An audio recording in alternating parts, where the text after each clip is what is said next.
ನಮಸ್ತೆ ಗೆಳೆಯರೇ, ಎಲ್ಲರೂ ಹೇಗಿದ್ದೀರಾ? ಚೆನ್ನಾಗಿದ್ದೀರಾ ಅಂತ ಭಾವಿಸ್ತೀನಿ.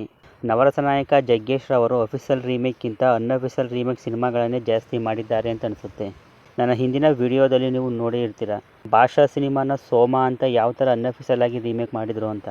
ಇವರ ಮತ್ತೊಂದು ಸಿನಿಮಾ 1997ರಲ್ಲಿ ತೆರೆ ಕಂಡಿದ್ದಂತಹ ಅಳಿಯಾಲ ಮಗಳ ಗಂಡ ಅನ್ನೋ ಸಿನಿಮಾ ತಮಿಳಿನ 1988ರಲ್ಲಿ ಬಂದಿದ್ದ ಇದು ನಮ್ಮ ಆಳು ಅನ್ನೋ ಸಿನಿಮಾದ ಅನ್ಅಫಿಷಿಯಲ್ ರೀಮೇಕ್ ಆಗಿರುತ್ತೆ.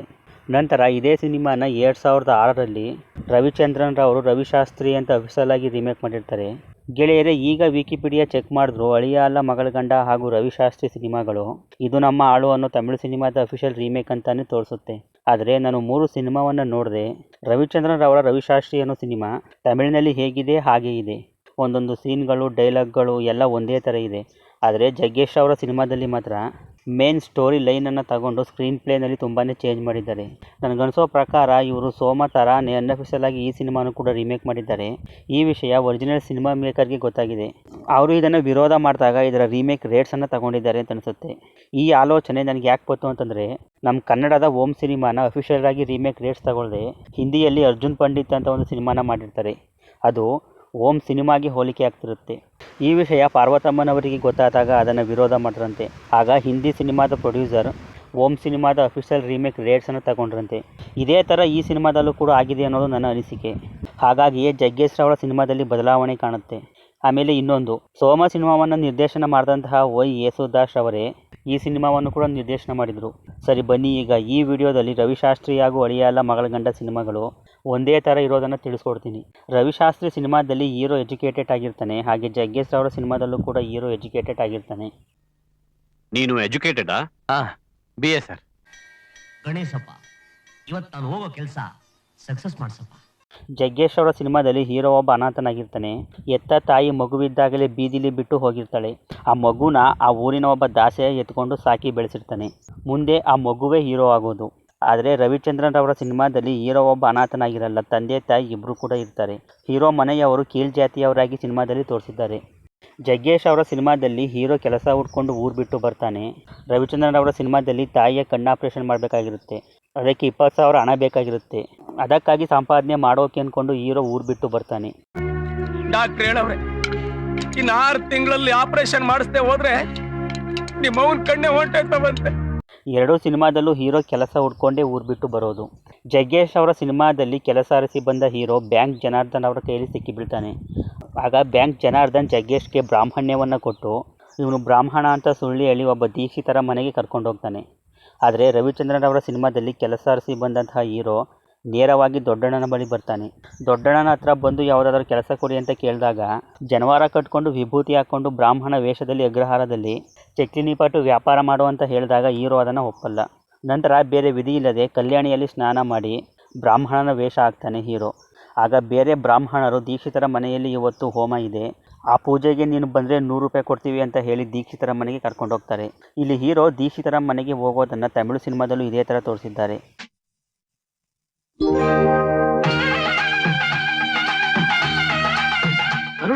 ಆದರೆ ಜಗ್ಗೇಶ್ ಅವರ ಸಿನಿಮಾದಲ್ಲಿ ಇದನ್ನು ಚೇಂಜ್ ಮಾಡಿದ್ದಾರೆ. ಜಗ್ಗೇಶ್ ಅವರ ಸಿನಿಮಾದಲ್ಲಿ ದೀಕ್ಷಿತರು ಲೋಕ ಕಲ್ಯಾಣಕ್ಕಾಗಿ ಒಂದು ಮಹಾಯಜ್ಞವನ್ನು ಮಾಡಲು ಮುಂದಾಗಿರ್ತಾರೆ. ಆ ಕೆಲಸಕ್ಕಾಗಿ ಒಬ್ಬ ಬ್ರಾಹ್ಮಣ ಹುಡುಗ ಬೇಕು ಅಂತ ದೀಕ್ಷಿತರು ಬ್ಯಾಂಕ್ ಜನಾರ್ದನ್ಗೆ ಹೇಳಿರ್ತಾರೆ. ಅದಕ್ಕೆ ಜಗ್ಗೇಶ್ ಅವರನ್ನು ಬ್ರಾಹ್ಮಣರು ಅಂತ ಸುಳ್ಳು ಹೇಳಿ ಕರ್ಕೊಂಡು ಬಂದಿರ್ತಾರೆ ಬ್ಯಾಂಕ್ ಜನಾರ್ದನ್. ಆದರೆ ರವಿಚಂದ್ರನ್ ಅವರ ಸಿನಿಮಾದಲ್ಲಿ 100 ರೂಪಾಯಿಗೋಸ್ಕರ ದೀಕ್ಷಿತರ ಮನೆಗೆ ಹೀರೋ ಬರ್ತಾನೆ. ಆದರೆ ಅಲ್ಲಿ ಇವನಿಗೆ ಯಾವ ಕೆಲಸವೂ ಇಲ್ಲ ಅಂತ ಗೊತ್ತಾದಾಗ ದೀಕ್ಷಿತರು ದೇವಸ್ಥಾನದ ಒಸ್ತುವರಿ ಕೆಲಸವನ್ನು ಹೀರೋಗೆ ಕೊಟ್ಟು ಅವರ ಮನೆಯಲ್ಲಿ ಇರಿಸ್ಕೊಳ್ತಾರೆ. ನಮ್ಮ ದೇವಾಲಯದಲ್ಲಿ ಒಂದು ಕ್ಲರ್ಕ್ ಕೆಲಸ ಖಾಲಿ ಇದೆ. ಹೀರೋ ಮೊದಲ ಬಾರಿಗೆ ದೀಕ್ಷಿತರ ಮನೆಗೆ ಬಂದಾಗ ಅಲ್ಲಿ ಪೂಜೆ ಆಗುವಂಥ ಸೀನ್ ಇರುತ್ತೆ. ಆ ಸೀನ್ 2 ಸಿನಿಮಾದಲ್ಲೂ ಒಂದೇ ಥರ ಇದೆ. ಪಂಚಪಾತ್ರೆ ಉದ್ಧರಣೆ ತಗೊಂಬ. ಹೋಗಿ ಪಂಚಪಾತ್ರೆ ತಗೊಂಬ. ಪಂಚಪಾತ್ರೆ ತಗೊಂಬ. ಅಯ್ಯೋ, ಅದು ದ್ರಾಬೆ ಅಲ್ಲ, ತರ್ಬೆ. ಈಗೇನ್ ಬೇಕು? ಪಂಚಪಾತ್ರೆ ಬೇಕು. 2 ಸಿನಿಮಾಗಳಲ್ಲೂ ದೀಕ್ಷಿತರ ಮಗಳೇ ಚಿತ್ರದ ನಾಯಕಿಯಾಗಿದ್ದಾಳೆ. ಜಗ್ಗೇಶ್ ಅವರ ಸಿನಿಮಾದಲ್ಲಿ ಹೀರೋನ ಕರ್ಕೊಂಡು ಬಂದ ಬ್ಯಾಂಕ್ ಜನಾರ್ದನ್ ದೀಕ್ಷಿತರ ಬಾಮೇದನಾಗಿರ್ತಾನೆ. ರವಿಚಂದ್ರನ್ ಅವರ ಸಿನಿಮಾದಲ್ಲಿ ದೊಡ್ಡಣ್ಣನಿಂದ ಹೀರೋ ದೀಕ್ಷಿತರ ಮನೆಗೆ ಬರುವಂತಾಗಿರುತ್ತೆ. ಹಾಗೆ ದೊಡ್ಡಣ್ಣ ದೀಕ್ಷಿತರ ಮನೆಯ ಒಬ್ಬ ಸದಸ್ಯನಾಗಿರ್ತಾನೆ. ನೋಡಿ, 2 ಕೂಡ ಒಂದೇ. ಜಗ್ಗೇಶ್ ಅವರ ಸಿನಿಮಾದಲ್ಲಿ ಹೀರೋ ದೀಕ್ಷಿತರ ಮನೆಯಲ್ಲಿ ಉಳಿದುಕೊಂಡ ಮೊದಲ ದಿನ ರಾತ್ರಿ ಊಟಕ್ಕೆ ಯಾರೂ ಕರೆದಿರಲ್ಲ. ಆಗ ಬೇರೆಯವ್ರಿಗೆ ಅಂತ ಹಾಕಿದ್ದ ಎಲೆ ಮುಂದೆ ಹೀರೋ ಬಂದು ಕುಳಿತುಕೊಳ್ತಾನೆ. ಆಗ ಮನೆ ಕೆಲಸದವನು ಬಂದು ಹೀರೋಗೆ ಬೈದು ಅವಮಾನ ಮಾಡ್ತಾನೆ. ಎಲ್ಲ ಅನ್ನ ಕಂಡ್ರೆ ಹೇಗಂದ್ರೆ ಕೂತ್ಕೊಂಡ್ಬಿಡ್ತಾನೆ ತಿನ್ನೋದಕ್ಕೆ. ರವಿಚಂದ್ರನ್ ಅವರ ಸಿನಿಮಾದಲ್ಲೂ ಕೂಡ ಹೊಟ್ಟೆ ಹಸಿವಿನಿಂದ ಇದ್ದ ಹೀರೋ ಊಟಕ್ಕೆ ಕರೆದ ತಕ್ಷಣ ಬಂದು ದೀಕ್ಷಿತರಿಗೆಂದು ಇಟ್ಟಿದ್ದ ಎಲೆ ಮುಂದೆ ಕುಳಿತುಕೊಳ್ತಾನೆ. ಆಗ ದೀಕ್ಷಿತರ ತಂದೆ ಬಂದು ಹೀರೋಗೆ ಬೈದು ಅವಮಾನ ಮಾಡ್ತಾನೆ. ರವಿಚಂದ್ರನ್ ಅವರ ಸಿನಿಮಾದಲ್ಲಿ ಕೆಲವು ರೌಡಿಗಳು ಅಗ್ರಹಾರಕ್ಕೆ ನುಗ್ಗಿ ಬ್ರಾಹ್ಮಣರನ್ನು ಕೆಣಕ್ತಾರೆ. ಆಗ ಹೀರೋ ಫೈಟ್ ಮಾಡ್ತಾನೆ. ಈ ಫೈಟ್ ರವಿಚಂದ್ರನ್ ಅವರ ಸಿನಿಮಾದಲ್ಲಿ ಫಸ್ಟ್ ಹಾಫ್ನಲ್ಲೇ ಮುಗಿದೋಗುತ್ತೆ. ಆದರೆ ಜಗ್ಗೇಶ್ ಅವರ ಸಿನಿಮಾದಲ್ಲಿ ಸೆಕೆಂಡ್ ಹಾಫ್ನಲ್ಲಿ ರೌಡಿಗಳು ನೇರವಾಗಿ ದೀಕ್ಷಿತರನ್ನು ಬಂದು ಕೆಣಕ್ತಾರೆ. ಆಗ ಹೀರೋ ಫೈಟ್ ಮಾಡ್ತಾನೆ. ಜಗ್ಗೇಶ್ ಅವರ ಸಿನಿಮಾದಲ್ಲಿ ಹೀರೋಯಿನ್ಗೆ ಹೀರೋ ಮೇಲೆ ಲವ್ ಆಗೋದು, ಹೀರೋಯಿನ್ ಅಪಾಯದಲ್ಲಿ ಇದ್ದಾಗ ಹೀರೋ ಬಂದು ಫೈಟ್ ಮಾಡಿ ಕಾಪಾಡಿರ್ತಾನೆ. ಆದರೆ ರವಿಚಂದ್ರನ್ ಅವರ ಸಿನಿಮಾದಲ್ಲಿ ಹೀರೋಯಿನ್ಗೆ ಹೀರೋ ಮೇಲೆ ಲವ್ ಆಗೋಕ್ಕೆ ಮೇಜರ್ ಕಾರಣನೇ ಕೊಟ್ಟಿಲ್ಲ. ತಮಿಳು ಸಿನಿಮಾದಲ್ಲಿ ಮಾತ್ರ ಹೀರೋನ ಊಟಕ್ಕೆ ಕರೆದಿಲ್ಲ ಅಂತ ಹೀರೋ ಮೇಲೆ ಕನಿಕರ ಹುಟ್ಟಿ ಮುಂದೆ ಅದು ಲವ್ ಆಗಿ ಪರಿವರ್ತನೆ ಆಗುತ್ತೆ. ರವಿಚಂದ್ರನ್ ಅವರ ಸಿನಿಮಾದಲ್ಲಿ ಹೀರೋಯಿನ್ಗೆ ಲವ್ ಆಗಿ ಹೀರೋ ಹಿಂದೆ ಬೀಳ್ತಾಳೆ. ಆಗ ಲವ್ ವಿಚಾರವನ್ನು ಹೀರೋಗೆ ಹೇಳ್ಕೋಬೇಕಾದ್ರೆ ಅದನ್ನು ದೀಕ್ಷಿತರು ನೋಡಿಬಿಡ್ತಾರೆ. ಜಗ್ಗೇಶ್ ಅವರ ಸಿನಿಮಾದಲ್ಲೂ ಕೂಡ ಹೀರೋಯಿನ್ ಮಾತಾಡೋದನ್ನು ದೀಕ್ಷಿತರು ನೋಡಿಬಿಡ್ತಾರೆ. ಜಗ್ಗೇಶ್ ಅವರ ಸಿನಿಮಾದಲ್ಲಿ ಮಗಳ ಪ್ರೀತಿ ವಿಚಾರ ಗೊತ್ತಾದಾಗ ದೀಕ್ಷಿತರು ಹೀರೋನು ಬ್ರಾಹ್ಮಣನೇ ತಾನೆ ಅಂತ ಹೇಳಿ ಮದುವೆಗೆ ಒಪ್ಪಿಗೆ ಕೊಡ್ತಾರೆ. ರವಿಚಂದ್ರನ್ ಅವರ ಸಿನಿಮಾದಲ್ಲೂ ಕೂಡ ಇದೇ ಆಗುತ್ತೆ. ಆದರೆ ರವಿಚಂದ್ರನ್ ಅವರ ಸಿನಿಮಾದಲ್ಲಿ ಹೀರೋ ಬ್ರಾಹ್ಮಣ ಅಲ್ಲ ಅನ್ನೋ ವಿಷಯ ಮದುವೆ ಮಂಟಪದಲ್ಲೇ ದೀಕ್ಷಿತರಿಗೆ ಗೊತ್ತಾಗ್ಬಿಡುತ್ತೆ. ಆದರೆ ಅಷ್ಟೊತ್ತಿಗೆ ಹೀರೋ ತಾಳಿ ಕಟ್ಬಿಟ್ಟಿರ್ತಾನೆ. ಆಗ ಎಲ್ಲರ ಎದುರು ಹೀರೋ ಬ್ರಾಹ್ಮಣ ಅಲ್ಲ ಅನ್ನೋ ವಿಚಾರವನ್ನು ಹೇಳಿ ಅಗ್ನಿಕುಂಡದ ಮುಂದೆ ಪ್ರಮಾಣ ಮಾಡಿಸ್ಕೊಳ್ತಾರೆ. ಇನ್ನು ಮುಂದೆ ಯಾವತ್ತೂ ನನ್ನ ಮಗಳನ್ನು ನೀನು ಮುಟ್ಬಾರ್ದು ಅಂತ. ಜಗ್ಗೇಶ್ ಅವರ ಸಿನಿಮಾದಲ್ಲೂ ಇದೇ ಆಗುತ್ತೆ, ಆದರೆ ಸ್ವಲ್ಪ ಚೇಂಜ್ ಅಷ್ಟೇ. ಮದುವೆಯಾದ ಮಾರನೇ ದಿನ ಹೀರೋ ಬ್ರಾಹ್ಮಣ ಅಲ್ಲ ಅನ್ನೋ ವಿಚಾರ ದೀಕ್ಷಿತರಿಗೆ ಗೊತ್ತಾಗುತ್ತೆ. ದೀಕ್ಷಿತರು ಆಗ ವಿಷ ಕುಡಿದ್ಬಿಡ್ತಾರೆ. ಆಗ ಹೀರೋ ಹತ್ರ ಬಂದು ಮಾತಾಡ್ಕೊಳ್ತಾರೆ, ನಾನು ಹೇಳೋ ತನಕ ನೀನು ನನ್ನ ಮಗಳನ್ನು ಮುಟ್ಬಾರ್ದು, ಹಾಗೆ ಈ ವಿಚಾರ ಯಾರಿಗೂ ಗೊತ್ತಾಗಬಾರ್ದು ಅಂತ. ಜಗ್ಗೇಶ್ ಅವರ ಸಿನಿಮಾದಲ್ಲಿ ಹೀರೋ ಮದುವೆಗೆ ಡೂಪ್ಲಿಕೇಟ್ ತಂದೆಯನ್ನು ಕರ್ಕೊಂಡು ಬಂದಿರ್ತಾರೆ. ಹಾಗೆ ರವಿಚಂದ್ರನ್ ಅವರ ಸಿನಿಮಾದಲ್ಲೂ ಕೂಡ ಡೂಪ್ಲಿಕೇಟ್ ತಂದೆ ತಾಯಿಯನ್ನು ಕರ್ಕೊಂಡು ಬಂದಿರ್ತಾರೆ. ಜಗ್ಗೇಶ್ ಅವರ ಸಿನಿಮಾದಲ್ಲಿ ದೀಕ್ಷಿತರ ಬಾಮೇದನಾಗಿ ಬ್ಯಾಂಕ್ ಜನಾರ್ದನ್ ಅವರು ಆಕ್ಟ್ ಮಾಡಿರ್ತಾರೆ. ಮತ್ತು ರವಿಚಂದ್ರನ್ ಅವರ ಸಿನಿಮಾದಲ್ಲೂ ಕೂಡ ಹೀರೋ ಡೂಪ್ಲಿಕೇಟ್ ತಂದೆ ಪಾತ್ರವನ್ನು ಬ್ಯಾಂಕ್ ಜನಾರ್ದನ್ ಅವರೇ ಮಾಡಿರ್ತಾರೆ. ಜಗ್ಗೇಶ್ ಅವರ ಸಿನಿಮಾದಲ್ಲಿ ನನ್ನ ಮಗಳು ಒಬ್ಬ ಕೀಳ್ ಜಾತಿಯವಳನ್ನ ಮದುವೆ ಮಾಡ್ಕೊಬಿಟ್ಲು ಅಂತ ಹೇಳಿ ದೀಕ್ಷಿತರು ತನ್ನ ಮಗಳ ತಾಳಿಯನ್ನೇ ಕಿತ್ತಾಗೋಕ್ಕೆ ಮುಂದಾಗ್ತಾರೆ. ಆದರೆ ಇದು ರವಿಚಂದ್ರನ್ ಅವರ ಸಿನಿಮಾದಲ್ಲಿ ಇಲ್ಲ. ಜಗ್ಗೇಶ್ ಅವರ ಸಿನಿಮಾದಲ್ಲಿ ಮದುವೆ ಆದಮೇಲೆ ಹೀರೋಯಿನ್ ಹೀರೋಗೆ ಊಟ ಬಡಿಸುವಂಥ ಒಂದು ಸೀನ್ ಇದೆ. ಇದು ಎರಡೂ ಸಿನಿಮಾದಲ್ಲೂ ಒಂದೇ ಥರ ಇದೆ. ಯಾಕೆ ಹಿಂಗ್ ಬಡ್ಕೊಂತಾ ಇದೆ? ಮೋಸ್ಟ್ಲಿ ಹೊಟ್ಟೆ ಹಸಿವಾಗಿರ್ಬೇಕು. ಹೋಗಿ ಹುಲ್ಲಾಕು.